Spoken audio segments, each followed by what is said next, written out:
Hey, thank you everyone for coming to our gender reveal party. Now, in this box, graciously provided by Mike, thank you Mike, is the gender of our little Doppelgus. Let's just open it up and see what's inside. Mike, what the hell is this? Oh, a gender reveal. Yeah, I misheard. I thought you wanted a generator reveal. That's the joke. Hey everybody, Joseph Rothschild here, aka MBT, back again with another episode of 10-Minute Testing. I think it's safe to say that Mystic Fighters has been a bit of a bust. Mathmex didn't add up and Dragon Maids landed several Yugists in prison once we learned how old laundry was. But what about the third archetype, the least explored and most flavorful of them all, Generaider? Let's take a look. So here's the list, and I hope you can appreciate me setting aside my gamer prejudice for the purposes of a deck profile. As always, I'll give you a background about the archetype, a little bit of a discussion about what I hope the deck can do, and of course, the card by card. So firstly, for those of you that don't know, Generaider is one of the 3 archetypes in Mystic Fighters. Each of the 3 clans contained therein corresponds to one of the 3 genders: Math Nerd, Anime Dork, and Gamer. Generaider is built for the latter, and unlike most Konami products, it actually does a good job of representing in-game the scenario they describe in their art and flavor. Your opponent assumes the role of the protagonist in this platformer, and must face the Generaiders, 6 differently attributed end bosses of their own thematic worlds. It all begins with the tribal field spell, Generaider Boss Stage, which the deck has about 20 ways to find. This card does 2 things. Firstly, if your opponent draws a card, you can summon a Generaider from your deck to your side of the field, and secondly, if a Generaider is summoned on your opponent's turn, it creates adds that your thematic Generators can use for exceptionally powerful effects. Despite this obvious pandering, gamers are foregoing the Generaider for 2 basic reasons. Firstly, in a situation analogous to Dexit, one of the Generaiders, Utgard Boss of Lies, is hidden behind a DLC paywall. It's currently region-locked to the OCG until Ignition Assault makes it stateside.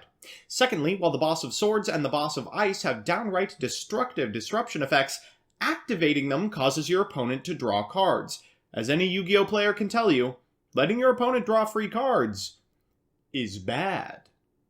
Our list tries to make up this devastating downside by playing a suite of cards aimed at making the advantage we give them useless. Summon Limit, There Can Be Only One, and World Legacy's Monstrosity paired with True King of All Calamities. Moreover, we'll be generating some advantage of our own by playing a World Legacy Awakens board in order to turn our tokens into an IP Masquerena, Nightmare Phoenix, or Blackluster Soldier. So with that, let's get into the card by card. Firstly, our Generaiders. Frody Generaider Boss of Swords contribute any number of Generators to pop an equal number of monsters your opponent controls, and draw them the same number of cards. He's our go-to. Next is Mardel, Generaider Boss of Light, which adds a Generator card to hand when summoned, unbricking hands that are often full of level 9s. After that are our one-ofs, Nidhogg, Generaider Boss of Ice, who contribute a Generator to negate a summon, and 2 bad ones that solve specific board states and contribute names for Monstrosity. Doppelgus of Iron, who tributes to summon from hand, and Hala of Doom, who tributes to summon from graveyard. Finally, we've got 3 Lonefire Blossoms to enable turn 1 Mardels. After that are our spells, and yes, we are on 3 Pot of Extravagance. We're following that up with Generaider Quest, which tucks a Generator monster for 2 different spells or traps, World Legacy Monstrosity, which summons a Generator from hand or 2 from deck, ripe for a rank 9, 3 Generator Boss Stage, and 1 Terraforming. For traps, we're on 3 Generator Territory, the Tribal Called by the Grave, which can be activated if your opponent responds to a Generator card, changing its effect to both players draw a card, 3 Generator Boss Rush, a Tribal Metaverse, and self-proc, Summon Limit, There Can Be Only One, you usually only really need 1 add anyway, and 3 World Legacy Awakens. In the extra deck, we're on 3 True King of All Calamities, 3 Phantom Fortress, 3 BLS, 3 Unicorn, and 3 Masquerena. If you're building on a budget, feel free to cut Mask and BLS and Awakens for another rank 9, Phoenix, 2 Cosmic Cyclone, and a Metaverse. So with that, let's jump into the games. Our first match is up against Danger, Blue Eyes White Dragon, and we are coming out swinging! This is one of the best hands the deck can possibly produce, and while our opponent does have the answer to our eventual board setup, I want to show you just how far we can go. We're going to lead with a copy of Lonefire Blossom, tagging out into a copy of Mardel. We'll activate that effect, adding a copy of Swords to hand to activate Quest and add everything we're missing. We're then going to activate a copy of World Legacy Monstrosity, summoning a Swords and a Doppelgus before overlaying into a copy of True King, activating Generator Stage, setting a boss fight and a territory, and passing back. In draw draw phase, we'll call Fire so we don't get hit by Ash Blossom, and then go into a copy of Swords, proccing Generaider stage and giving our opponent 2 fire monsters with which to summon Mudragon of the Swamp. Good thing I didn't pick Dark. We'll get 4 tokens, which is not a negligible amount. Our opponent will summon an alternative and go into IP Masquerena with a copy of Sage. When they go to activate Return of the Dragon Lords on their Phantasme, I'll go ahead and pop the board so they can't protect it. They'll activate a second Return of Dragon Lords and then pass it back to us. We lose our tokens, and then in draw phase, we find a copy of Pot of Extravagance. Skillful! We'll banish 6 cards and draw into a whole lot of nothing. That Blossom's going to turn into a Mardell, and the Mardell, of course, is going to turn into another copy of Quest, tucking back Nidhogg. We'll go into Enderblaneer because it doesn't destroy nor does it target, and it gets one of these copies of Lords out of the graveyard. We'll set a bunch of cards and pass back to our opponent once more. We'll activate stage again, this time for Hala, and get 4 tokens. Our opponent is going to lead with a normal summoned copy of Whitestone. We'll activate Hala's effect, bringing back Swords, and then we'll activate Swords' effect, proccing the remaining copy of Lords in the graveyard once we territory the Phantasme effect. Next, we'll activate There Could Be Only One. They're melodying and then activating the effect of Whitestone of Ancients, but they aren't able to clear this copy of Phantasme off their board in a profitable way. We draw an Extravagance again. Wow, such skill! We'll banish a card from our opponent's hand and then activate the effect of Hala in order to get back this Mardell and activate our 3rd quest. We'll go to battle phase and walk over this copy of Phantasme, and finally we have cleared their board. For turn, our opponent draws a copy of Bigfoot. We'll go into Nidhogg. That's great news for us. We're going to lose all but one of these tokens, but that's not a big deal because they're going to special summon exactly one relevant monster, the Blue Eyes Alternative Dragon. Next, they'll summon Bigfoot, and what do they find off the top but Gizmek? That's frustrating and allows them to go into Galaxy Eyes Cypher Dragon, which beats our board. They'll walk over our remaining monsters, and we are getting low on generators. We draw a copy of Monstrosity, but I don't think we have the targets. We're going to Extravagance for 3 here, and draw 1 card off the top of our deck, which happens to be a Boss Rush. We'll walk over this copy of Gizmek and pass it back to our opponent. We're going to Generator stage. They'll activate Gizmek. We'll activate Territory because it's in the same chain, and now they have to OTK or they will deck out. 2 Nibiru is unlikely to do it, and we're able to clear our opponent's board with Swords as well. They're going to go to main phase 1 and concede. Well, that was a satisfying slog of a game 1. It's time to dive headfirst into meta-adjacent archetypes. Our second match is up against Altergeist, and we are going first, thank goodness. Our opener is a little clunky, but Lone Fire Blossom should smooth it out, provided it doesn't eat an Ash. This game showcases both the power of World Legacy Awakens and the strength of our Floodgates. We'll lead with a copy of Lone Fire Blossom, which converts into a Mardell. That Mardell will add a copy of Quest to hand, which we will use to shuffle back this copy of Dovelgus, and add everything we are missing to our grip. We'll activate Stage, set 3 traps, and pass it back to our opponent. In draw phase, we'll special a Nidhogg over a Swords, because we have a copy of There Can Be Only One set, and we may need to lose 2 of these tokens at will. Our opponent will go for a Marionetter, and I am more than happy to allow them to deal 100 damage to us. That's time in the round, ladies and gentlemen. We'll switch our monsters to attack position. I figure let's call their bluff. We'll attack into this copy of Marionetter. They'll activate Compulse, they'll activate Trap Trick, and they'll activate Protocol. They go for a Lost Wind here, but elect to not activate it, instead trying to keep their copy of Manifestation live. We'll set 2 cards and pass it back to our opponent. We'll activate Stage and draw phase. They'll chain their copy of Manifestation, and we will be allowed to negate it. Fantastic. We'll then go into a copy of Swords, and we have the lock. Our opponent's going to normal summon a copy of Meluseek. We'll activate World Legacy Awakens to go into Soldier of Chaos. Knowing this is their board, I don't think they can stop this. They can't target, nor can they destroy. Does Altergeist play an out to this card? Things are looking quite good, especially when we activate Boss Fight. They're going to activate Personnel Spoofing. We'll activate our copy of Territory. I'm more than happy to do so. And afterwards, they Multifaker. We go for a Multifaker of our own, activating the effect of Mardell, and then flipping up a copy of There Can Be Only One, so this Multifaker doesn't resolve. They negate our monster's effect, but if it's on board, I can activate Monstrosity. We'll go to True King of All Calamities, which is a great way to proc Link Haribo. We'll do that right now, and then attack over this copy of Multifaker, banishing the reset Lost Wind. For turn, our opponent draws a copy of Marionetter number 2. We'll activate True King of All Calamities, calling Dark. Afterwards, our opponent will, well, normal summon a Marionetter. They don't go for the effect because they're not allowed. We'll activate Pot of Extravagance. Again, this is the most skillful part of the game. They'll flip up Solemn Judgment, and suddenly they're in kill range. We'll attack into their copy of Marionetter, and then banish 1 card on the field, to which they concede. So, it's time for Game 3, and you know what that means, a best of 3 versus meta. Our opponent's playing Striker, and yikes, this is a stinker of a hand. All we need is for them to fade exactly 1 draw step, and we should have this. Unfortunately, this game showcases a significant downside to the Generator strategy. We're going to lead with a copy of Pot of Extravagance, drawing 2 cards off the top of our deck, followed by a Generator quest, getting what we need, activating Generator stage, setting 3 cards, and passing it back to our opponent. In draw phase, we'll activate the effective Generator quest. Our opponent has drawn a double or nothing, but we draw them out of it with a boss fight. Curse this consistency. We'll go for swords and 4 tokens. We just need them to fade exactly Area 0. They'll activate it, set a card, flip it up, and...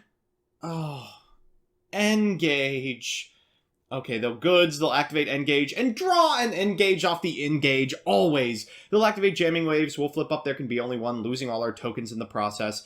I'm too angry to play well at this point. They'll go into a Kagari, putting back the engage. This is the 3rd consecutive engage this turn. They have drawn several hundred cards. They'll activate Shark Cannon, targeting our Boss of Swords, and then they'll pop my remaining monster with Boss of Swords in the battle phase. Cute. At end step, they'll activate Shizuku and multi-roll, adding a copy of Widow Anchor to hand. We draw a copy of There Can Be Only One, we'll lead with a copy of Generator Quest, then set 3 cards and pass it back to our opponent. In draw phase, we'll activate the effective stage for swords, then we'll activate the second effect, they'll imperm our swords, we'll activate Territory, they'll activate Widow Anchor, we'll pop our own monster to destroy Shizuku. That's a fun chain. When all is said and done, we get 5 tokens to our side of the field. My Kingdom Fern awakens.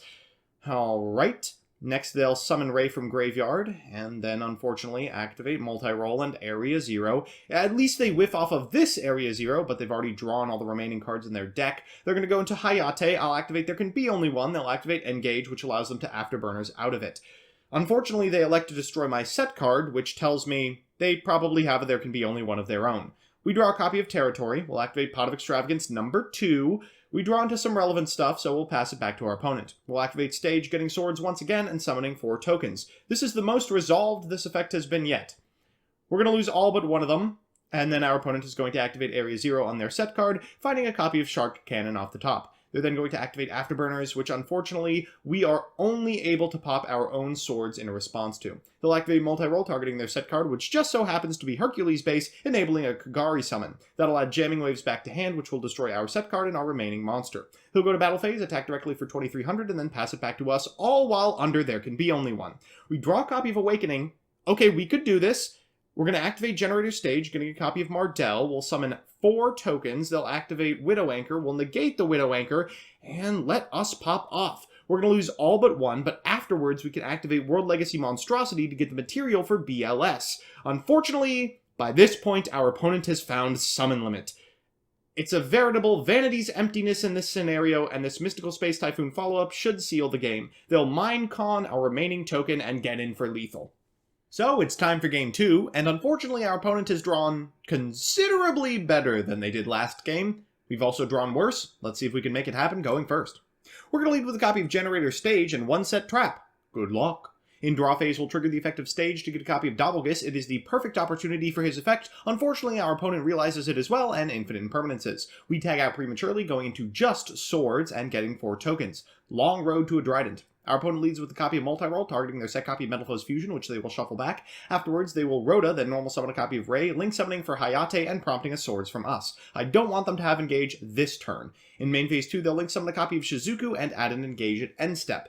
Okay, we have 1 turn to wrap this up. We draw Lone Fire, which is insane. We'll activate Lone Fire's effect, and our opponent flips a Summon Limit. Okay, at least we get our Mardell, and then we can activate our copy of Quest, shuffling back this copy of Hala and setting 2 traps. For turn, our opponent draws a copy of Ray. That's good news for us. We'll go into Nidhogg and 2 tokens, then we'll activate Swords, popping our opponent's copy of Shizuku, which means they will have to pop their copy of Summon Limit if they want to continue their plays. Unfortunately, they're going into Utopia Double. Oh no, that guy's in attack position! Okay, they're going to the battle phase. We'll activate our set copy of Boss Fight. That's going to reset a copy of Generator Stage. That triggers Generator Stage. They're going to activate Double or Nothing. We're going to get a Hala from our deck, destroying our face-up Generator token. Whew, not dead. Unfortunately, we're also not out of the woods. Afterwards, they'll activate Nightmare Phoenix, activate Engage, drawing into Engage, jamming wavesing our board, afterburnering our board, and generally winning through extra steps. They'll activate Multi-Roll at end step and pass it back to us. Unfortunately, with all 3 of our 1-ofs in the graveyard, we can't even activate the Monstrosity.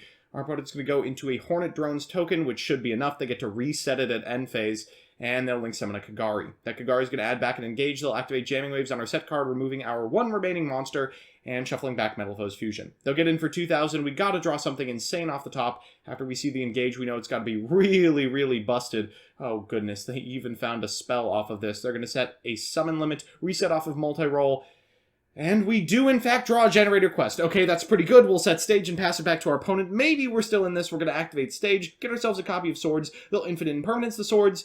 That is really bad news. We'll go into a whole bunch of tokens, and unfortunately, we are likely going to be dead here. They're going to activate Metal Foe's Fusion, activate Engage to get a copy of Widow Anchor, fire an Afterburners. We will swords in response. Just an itchy trigger finger at this point. They're going to destroy both our set card and one of our tokens, and we'll concede. So we're back with the deck, and you know, for an archetype that everyone seemed to write off, this seems strikingly playable. Let's do the pros and cons. First, the pros. 1, it is incredibly consistent. With searchers of Lonefire, Mardell, Quest, Fight, and Terraforming, you are never at a loss for your field spell. And when your field does the heavy lifting, it doesn't really matter what else is in your hand. 2, unlike other decks whose field spell effect activations are a massive choke point, Territory does a great job of ensuring you're always getting that Generator. And 3, you've got actual win conditions versus meta decks. Versus Striker, for example, we could have easily snatched to the set if we made BLS, or activated swords targeting Rey, then Territory in response to her effect. And the cons. 1, it doesn't have much of a grind game to speak of. I mean, sure, it can summon a Generator return, but unlike Orcust and Salamangreat, who routinely return their cards to the deck, once you're out of bosses, the game's over. 2, as of yet, it lives and dies based on its floodgates. Sometimes you find yourself in a scenario where your opponents can extend forever against something like Seifert, and those extra cards you give them add up, sans summon limit. And 3, it's hurting for lies. With no spell and trap removal to speak of and a setup wholly reliant on monster destruction, you're going to lose dozens of games to Ding Girsu. Obviously, Egos will help, but if you don't want to wait till January, this is what you're stuck with. All in all, it's surprisingly competent, playable, unique, and flavorful. I guess you could say it has a little something for everyone. IGN gives this one a 9 out of 10. So that's that. While I appreciate all of my viewers, a special thanks to my patrons, especially Tyler Slacks, Crispy, Sertachion, Miko Reichman, Distrin, Lucas Geerdes, Adam Trevino, Second, Lieutenant Labcoat, Fighting Fang Wong, Meepmoto27, Burrito Man 93, Adrian Bra, Adam Sundquist, Isaac Jackson, and Donnie Fillerup. If you like what you see, please consider subscribing. And if you want to be part of the process, follow me on Twitch as well. Otherwise, I'll see you next time.